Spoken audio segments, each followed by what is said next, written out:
Pour le second tour de l'élection présidentielle française de 2022, la plupart des sondages donnent Emmanuel Macron favori. Le président sortant et candidat du parti La République En Marche s'est rendu ce lundi à Dijon. Il s'est montré offensif, n'a pas manqué de tacler les autres candidats, mais il a évoqué son leitmotiv de combat favori, l'unité. Je me bats pour le projet qui est le mien, pour cette vision qui est celle de l'unité de la France. J'ai essayé de la maintenir pendant ces 5 années.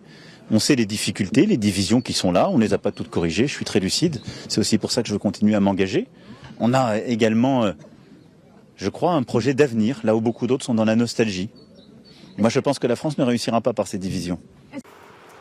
Depuis quelques semaines, tous les sondages donnent en deuxième position Marine Le Pen, la candidate du Rassemblement national. Face à la presse, elle s'est dite convaincue de sa popularité, même si elle a été huée dimanche en Guadeloupe pour ses propos anti-immigration répétés. Si, selon le nouveau sondage Ipsos, l'indice de participation au premier tour serait compris entre 65 et 69%, dans la rue, les Français semblent pour la plupart nonchalants.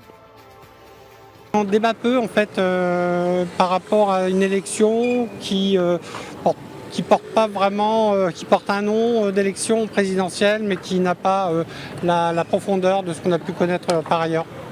C'est un peu compliqué, on va dire que cette élection c'est un peu compliqué parce qu'on est un peu perdu sur pour qui voter. Parce qu'on se dit on va voter pour le moins pire, mais qui est-il en fait, quel est ce candidat, et c'est un peu, voilà, on est un peu perdu, je peux vous dire.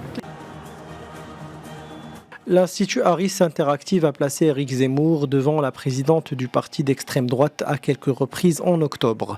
Valérie Pécresse a profité d'une dynamique sondagière forte en décembre.